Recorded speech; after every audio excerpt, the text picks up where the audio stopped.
नमस्कार, KP news 24/7 में आप सभी का स्वागत है। मैं हूं पूजा आपके साथ। आइए सबसे पहले देखते हैं मुख्य समाचार। गोडमपल्ली गांव के गरीबों को सर्वे क्रमांक 15 में सरकारी जमीन पर मालिकाना हक देने की मांग करते हुए बीदर में किया गया आवास अधिकार आंदोलन। मतिल्दा डिसोजा को क्रिश्चियन कॉर्पोरेशन बोर्ड का अध्यक्ष नियुक्त करने का आग्रह। चितगुप्पा में की गई प्रेस कॉन्फ्रेंस। भारतीय बैडमिंटन खिलाड़ी लक्ष्य सेन को कर्नाटक हाईकोर्ट ने दिया झटका।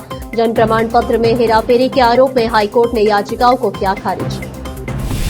ममता बनर्जी के हाथों में हो इंडी अलायंस की कमान, बोले टीएमसी नेता सौगात राय। टैग रिपोर्ट पर कही ये बात। बाबा साहब की तस्वीर के साथ आप विधायकों का दिल्ली विधानसभा के बाहर प्रदर्शन। चीन के शेडोंग प्रांत की एक कंपनी ने अपने कर्मचारियों के लिए हैरान कर देने वाला आदेश, जिसे सुनने के बाद हर कोई आक्रोश में।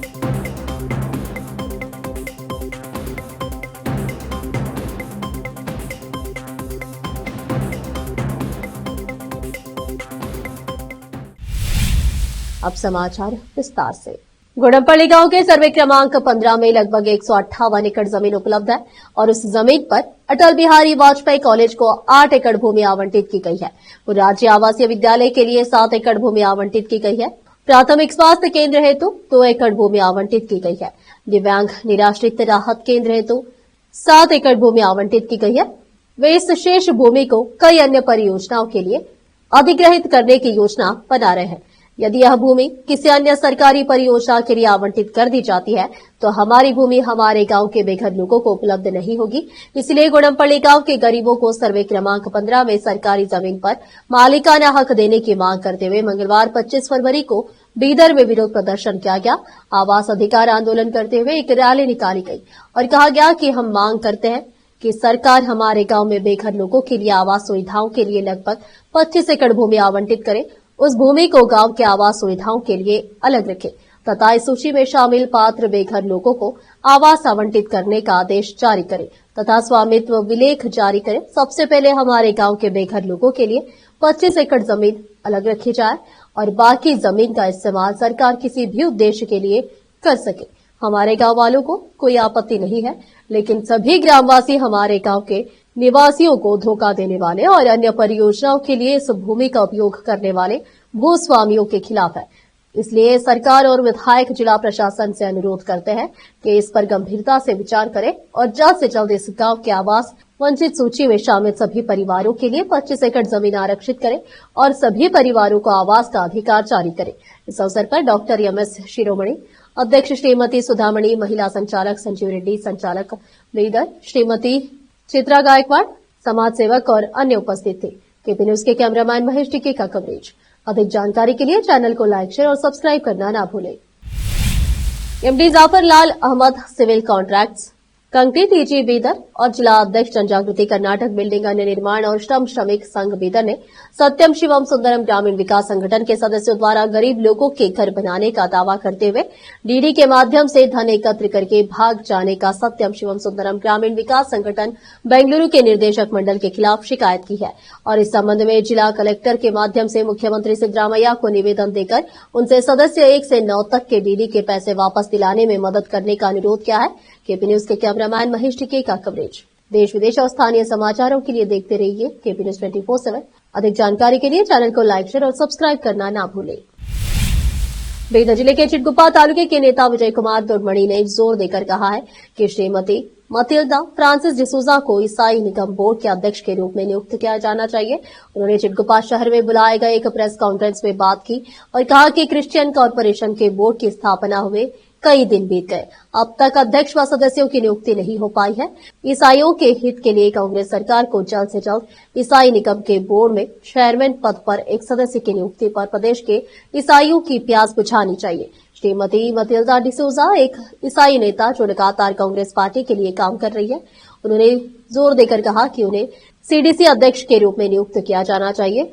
Edward Simon, Rajendra Prasad, Ramesh master, Johan कोडम्बल, Ravidas कोडम्बल, संतोष आर्मी, चिंटू मरकले, पुट्राजितका, प्रशांत और कई अन्य उपस्थित थे। चितगुप्पा से अजीम की रिपोर्ट। अधिक जानकारी के लिए चैनल को लाइक, शेयर और सब्सक्राइब करना ना भूलें। ನಾನು ವಿಜಯಕುಮಾರ್ ಟಿ ದೊಡ್ಡಮನಿ ಅಡ್ವೊಕೇಟ್ ಬೀದರ್ ಜಿಲ್ಲೆ ಯವರಾಗಿರ್ತೇವೆ. ಬೀದರ್ ಜಿಲ್ಲೆ ಎಂದ ತಕ್ಷಣ ಕ್ರೈಸ್ತರು ಹೆಚ್ಚಿನ ಸಂಖ್ಯೆಯಲ್ಲಿ ವಾಸಿಸ್ತಕ್ಕಂಥ ಯಾವುದಾದ್ರೂ ಜಿಲ್ಲೆ ಅದೇ ಕರ್ನಾಟಕದಲ್ಲಿ ಎಂಬುದಾಗಿ ನೋಡುವಾಗ ಅದು ಬೀದರ್ ಜಿಲ್ಲೆ ಎಂಬುದಾಗಿ ನಾವು ಕಾಣತಕ್ಕರಾಗಿದ್ದೇವೆ. ಇವತ್ತು ಬೀದರ್ ಜಿಲ್ಲೆ ಕ್ರೈಸ್ತ ಜನರ ಒಂದು ಸ್ಥಿತಿ ನೋಡುವಾಗ ಬೀದರ್ ಜಿಲ್ಲೆಯಲ್ಲಿರ್ತಕ್ಕ ಎಲ್ಲ ವಿಧಾನಸಭಾ ಕ್ಷೇತ್ರಗಳ ಶಾಸಕರ ಆಯ್ಕೆಯಲ್ಲಿ ಕ್ರೈಸ್ತರ ಮತದಾನ ತೀರ್ಮಾನ ಬದ್ಧವಾಗಿರ್ತಕ್ಕಂಥ ಮತದಾನಗಳಾಗಿವೆ. ಅಂದ್ರೆ ಕ್ರೈಸ್ತ ಮತದಾನಗಳು ಯಾವ ಕಡೆ ಆಗ್ತವೋ ಆ ಕಡೆ ಆ ಶಾಸಕರ ಆಯ್ಕೆ ಆಗ್ತಕ್ಕಂಥದ್ದು ಖಚಿತ. ಇದು ಬೀದರ್ ಜಿಲ್ಲೆಯಲ್ಲಿರ್ತಕ್ಕಂಥ ಒಂದು ವಸ್ತುಸ್ಥಿತಿ ಭಾವಿಸ್ತಕ್ಕಂಥದ್ದು. ಇದನ್ನು ಮನಗಂಡಿರ್ತಕ್ಕಂಥ ಮಾನ್ಯ ಮುಖ್ಯಮಂತ್ರಿಗಳಾಗಿರ್ತಕ್ಕಂಥ ಸಿದ್ದರಾಮಯ್ಯ ಸಾಹೇಬರು ಮತ್ತು ಕರ್ನಾಟಕ ಪ್ರದೇಶ ಕಾಂಗ್ರೆಸ್ ಪಕ್ಷದ ಅಧ್ಯಕ್ಷರಾದ ಡಿ ಕೆ ಶಿವಕುಮಾರ್ ಸಾಹೇಬರು ಮತ್ತು ಕರ್ನಾಟಕ ಸರ್ಕಾರದ ಉಪಮುಖ್ಯಮಂತ್ರಿಗಳು ಇಡೀ ಕರ್ನಾಟಕ ರಾಜ್ಯದಲ್ಲಿರ್ತಕ್ಕಂಥ ಕ್ರೈಸ್ತರ ಸಾಮಾಜಿಕ, ಆರ್ಥಿಕ, ರಾಜಕೀಯ, ಶೈಕ್ಷಣಿಕ ಸಮಸ್ಯೆಗಳನ್ನು ತೆಗೆದುಕೊಂಡಿರ್ತಕ್ಕಂಥ ಮಹಾನುಭಾವರು ಕ್ರೈಸ್ತ ಜನರು ಆರ್ಥಿಕವಾಗಿ, ಸಾಮಾಜಿಕವಾಗಿ, ರಾಜಕೀಯವಾಗಿ ಸರ್ವತೋಮುಖ ಅಭಿವೃದ್ಧಿ ಸಾಧಿಸಬೇಕು ಎಂಬತಕ್ಕಂಥ ಉದ್ದೇಶ ಇಟ್ಟುಕೊಂಡು CDC ಕ್ರಿಶ್ಚಿಯನ್ ಡೆವಲಪ್ಮೆಂಟ್ ಕಾರ್ಪೊರೇಷನ್ ಸ್ಥಾಪನೆ ಮಾಡಿದ್ದು ನಾವು ಅವರಿಗೆ ತುಂಬ ಹೃದಯದ ಕೃತಜ್ಞತೆ ಸಲ್ಲಿಸತಕ್ಕರಾಗಿದ್ದೇವೆ.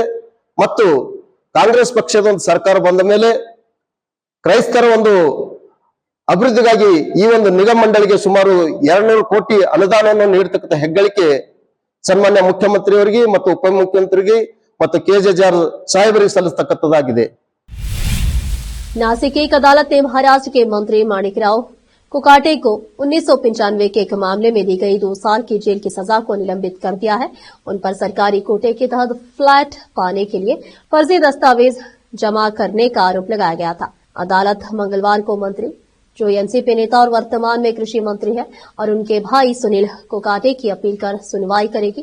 बता दें कि नासिक जिला और सत्र न्यायालय ने 20 फरवरी को दोनों को दोषी ठहराया था और पूर्व मंत्री दिवंगत TS दिगोले की शिकायत पर 1995 में दर्ज मामले में 2 अन्य आरोपियों को बरी कर दिया था. अदालत ने तब दोनों भाइयों पर 50-50 हजार रुपए का जुर्माना भी लगाया था.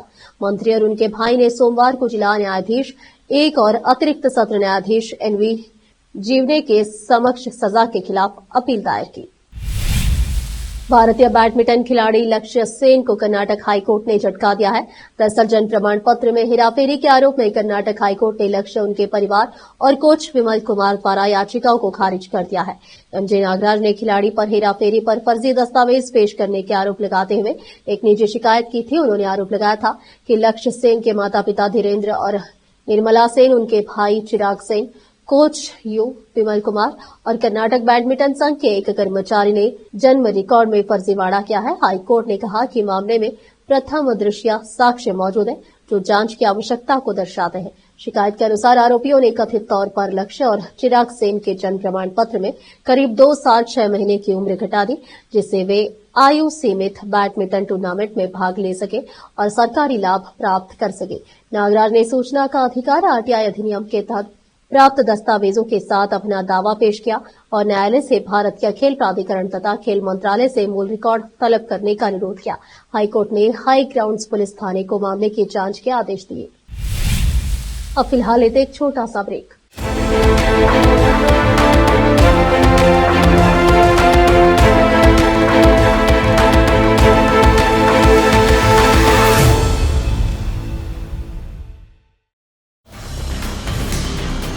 हिंदुस्तान के हर कोने में हम हैं मौजूद. 24 घंटे हालात पर गहरी नजर, खबरों से जुड़े चुपते सवालात और आपको दिखाता है धार्मिक, सामाजिक, राजनीतिक, लोकल और इंटरनेशनल न्यूज की सबसे बेहतर कवरेज जो आपको रखती है हर पल बाखबर. देश और दुनिया भर की खबर के लिए देखते रहें KP News 24/7. नूर एजुकेशन ट्रस्ट बीदर की ओर से चलाए जाने वाला नूर M.Ed and B.Ed college Bidar recognized by NCTE Delhi. and affiliated to Bidar University, Bidar. Admission are open for the academic year 2023-24. विशेषज्ञ और सक्षम शिक्षकों द्वारा शिक्षा प्राप्त करने के लिए नूर एमएड एंड बीएड कॉलेज में दाखिला लें और शांत वातावरण में शिक्षा प्राप्त करें। बीदर शहर में बेहतर शिक्षा का एकमात्र केंद्र Noor MEd and BEd college, Shahpur gate, Bidar. Phone numbers 9945283920, 8482221297।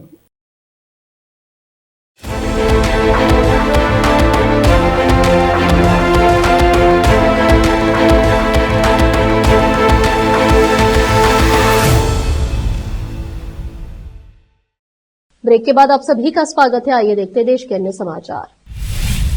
Maharashtra की राजधानी मुंबई और आसपास के जिलों में फरवरी महीने के आखिरी में ही गर्मी ने अपना असर दिखाना शुरू कर दिया है। भारतीय मौसम विभाग आईएमडी ने 25 और 26 फरवरी को मुंबई, ठाणे, रायगढ़ और रत्नागिरी में हीट वेव लू का अलर्ट जारी किया है। भारतीय मौसम विज्ञान विभाग की वैज्ञानिक सुषमा नायर ने बताया कि अगले 2 दिनों में तापमान 37 से 38 डिग्री सेल्सियस के बीच रहने की संभावना है। इस दौरान दोपहर के समय गर्मी का असर ज्यादा रहेगा और लू चलने की आशंका है। हीटवेव की स्थिति तब बनती है जब तापमान सामान्य से 4 से 5 डिग्री अधिक हो जाता है।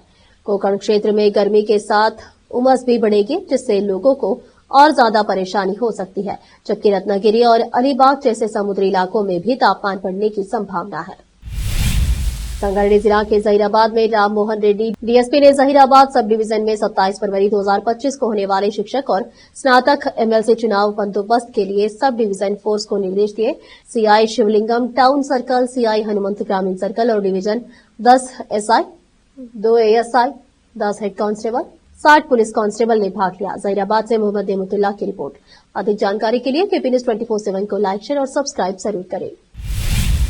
मदरसा जामिया अरबिया दारुल कुरान जहीराबाद की ओर से आयोजित जलसा इस्तिकबाल रमजान में दारुल उलमा रहमानिया हैदराबाद के हदीस के प्रोफेसर मुफ्ती मोहम्मद अमीर साहब कासमी ने अपने विशेष संबोधन में कहा कि रमजान वह महीना है जिसमें पवित्र कुरान प्रकट हुआ था, जो सभी मनुष्यों के लिए एक मार्गदर्शन है। वह महीना जल्द ही आने वाला है जिसमें अच्छे कर्मों की प्राप्ति के लिए सवाब और इनाम बढ़ा दिए जाते हैं, जिसके लिए हम सभी को तैयार रहना चाहिए। इस महीने में हमें आत्मशुद्धि और पवित्रता की ट्रेनिंग मिलती है।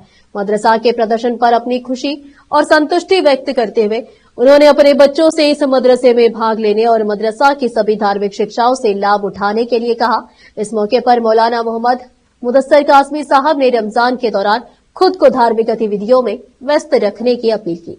मुफ्ती मोहम्मद सिराज कासमी ने कार्रवाई चलाई। मुफ्ती अब्दुल सबूर साहब कासमी, जनरल सचिव जमीयत उलमा जिला संगारेड्डी ने अपने अध्यक्षीय भाषण में मदरसे के प्रदर्शन को प्रस्तुत किया और रमजान के अवसर पर मदरसे को अपने ज़कात आदि से पूरा समर्थन देने का अनुरोध किया। इस अवसर पर मदरसा के मध्यस्थ मुफ्ती अब्दुल वासे रहमानी ने सर्वश्रेष्ठ शैक्षणिक प्रदर्शन करने वाले छात्र और छात्राओं में पुरस्कार वितरित किए। इस जलसे में भारी संख्या में महिलाएं और पुरुष उपस्थित रहे। आखिर में मुफ्ती मोहम्मद अमीर साहब कासमी की दुआ के साथ यह जलसा संपन्न हुआ। जहीराबाद से मोहम्मद नेमतुल्लाह की रिपोर्ट। अधिक जानकारी के लिए केपी न्यूज 24/7 को लाइक, शेयर और सब्सक्राइब करना ना भूलें। धन्यवाद। पश्चिम बंगाल की तृणमूल कांग्रेस पार्टी टीएमसी के नेता और सांसद शौकत राय ने हाल ही में इंडिया अलायंस भविष्य, कैग रिपोर्ट और आर्चीकर मामले को लेकर मीडिया से बातचीत की। इस दौरान सांसद ने कहा कि वे चाहते हैं कि बंगाल की मुख्यमंत्री ममता बनर्जी इंडिया अलायंस की कमान संभालें।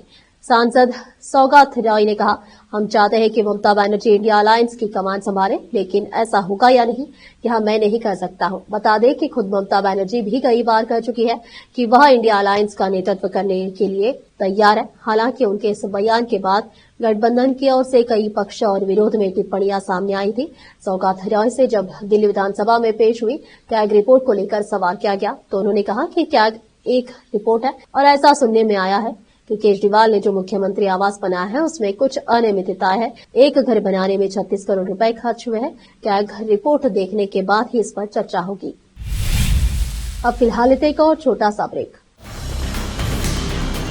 हिंदुस्तान के हर कोने में हम हैं मौजूद। 24 घंटे हालात पर गहरी नजर, खबरों से जुड़े चुपते सवालात और आपको दिखाता है धार्मिक, सामाजिक, राजनीतिक, लोकल और इंटरनेशनल न्यूज की सबसे बेहतर कवरेज, जो आपको रखती है हर पल बाखबर। देश और दुनिया भर की खबर के लिए देखते रहें केपी न्यूज 24/7। ब्रेक के बाद आप सभी का स्वागत है। आइए देखते देश के अन्य समाचार। दिल्ली विधानसभा की कार्यवाही हंगामे के साथ शुरू हुई। उपराज्यपाल वीके सक्सेना के अभिभाषण के दौरान हंगामा करने पर कई आप विधायकों को सस्पेंड कर दिया गया। उसके बाद विधानसभा के बाहर आप विधायकों ने बाबा साहब की तस्वीर के साथ प्रदर्शन किया। दिल्ली विधानसभा में उपराज्यपाल विनय कुमार सक्सेना के अभिभाषण के दौरान आम आदमी पार्टी आप के विधायकों ने हंगामा किया, जिसके बाद स्पीकर विजेंद्र गुप्ता ने उन्हें दिन भर के लिए निलंबित कर दिया। निलंबन के बाद आप विधायकों ने दिल्ली विधानसभा के बाहर बाबा साहेब भीमराव अम्बेडकर की तस्वीर के साथ प्रदर्शन किया। नेता प्रतिपक्ष आतिशी ने आरोप लगाया कि मुख्यमंत्री कार्यालय से अम्बेडकर और शहीद भगत सिंह की तस्वीरें हटा दी गई है। उन्होंने कहा कि क्या प्रधानमंत्री नरेंद्र मोदी डॉक्टर बाबा साहेब भीमराव अम्बेडकर से बड़े हैं? इस प्रदर्शन के दौरान आप विधायकों ने जय भीम के नारे लगाए और अपनी मांगों को लेकर विरोध जताया। उन्होंने कहा कि जब तक अम्बेडकर और भगत सिंह की तस्वीरें वापस नहीं लगाई जाती, उनका विरोध जारी रहेगा। चीन के शुडोंग प्रांत की एक कंपनी ने अपने कर्मचारियों के लिए ऐसा आदेश जारी किया है कि जिसे सुनने के बाद हर कोई आक्रोश में है। दरअसल चीन की एक कंपनी ने अपने सिंगल कर्मचारियों को सितंबर महीने तक शादी करने या अपनी नौकरी से निकाले जाने का आदेश जारी किया है। साउथ चाइना मॉर्निंग पोस्ट के मुताबिक शुडोंग शुटियान केमिकल ग्रुप को लिमिटेड ने अपने 28 से 58 साल के करीब 1200 कर्मचारियों को सितंबर के अंत तक शादी करने का आदेश दिया है। उसके इस आदेश में तलाकशुदा लोगों को भी शामिल किया गया है। आदेश में यह भी कहा गया है कि जो कर्मचारी मार्च महीने तक शादी नहीं करता है तो उसे अपनी आलोचना करते हुए पत्र लिखकर जमा करना होगा, जबकि जून महीने तक शादी न करने वालों का मूल्यांकन किया जाएगा और अगर वह सितंबर महीने तक भी शादी नहीं करते हैं तो उन्हें नौकरी से निकाल दिया जाएगा। कंपनी ने दावा किया कि इसका उद्देश्य कर्मचारियों में मेहनत, दया, लॉयल्टी और सांस्कृतिक मूल्यों को बढ़ावा देना है। चीनी कंपनी का ये आदेश चीनी सोशल मीडिया पर देखते ही देखते तेजी से वायरल हो गया, जिसकी खूब आलोचना की गई। सोशल मीडिया यूजर्स ने कंपनी पर लेबर कानूनों के उल्लंघन को लेकर आलोचना की और कर्मचारियों के निजी जीवन में दखल देने का भी आरोप लगाया। एक यूजर ने लिखा कि कंपनी के नियम कानून से सामाजिक नैतिक मूल्यों से बढ़कर नहीं हो सकते, जबकि एक अन्य यूजर ने लिखा कि चीन का विवाह कानून फ्रीडम ऑफ चॉइस की गारंटी देता है। आखिर में फिर एक बार देखते मुख्य समाचार। गोडमपल्ली गांव के गरीबों को सर्वे क्रमांक 15 में सरकारी जमीन पर मालिकाना हक देने की मांग करते हुए बीदर में किया गया आवास अधिकार आंदोलन। मतिल्दा डिसोजा को क्रिश्चियन कॉर्पोरेशन बोर्ड का अध्यक्ष नियुक्त करने का आग्रह। चितगुप्पा में की गई प्रेस कॉन्फ्रेंस। भारतीय बैडमिंटन खिलाड़ी लक्ष्य सेन को कर्नाटक हाईकोर्ट ने दिया झटका। जन्म प्रमाण पत्र में हेराफेरी के आरोप में हाईकोर्ट ने याचिकाओं को किया खारिज। ममता बनर्जी के हाथों में हो इंडी अलायंस की कमान, बोले टीएमसी नेता सौगात राय। टैग रिपोर्ट पर कही ये बात। बाबा साहब की तस्वीर के साथ आप विधायकों का दिल्ली विधानसभा के बाहर प्रदर्शन। चीन के शेडोंग प्रांत की एक कंपनी ने अपने कर्मचारियों के लिए हैरान कर देने वाला आदेश, जिसे सुनने के बाद हर कोई आक्रोश में।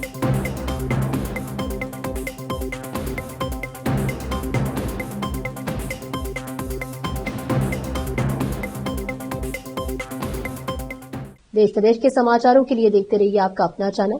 अधिक जानकारी के लिए केपी न्यूज 24/7 को लाइक, शेयर और सब्सक्राइब जरूर करें। धन्यवाद।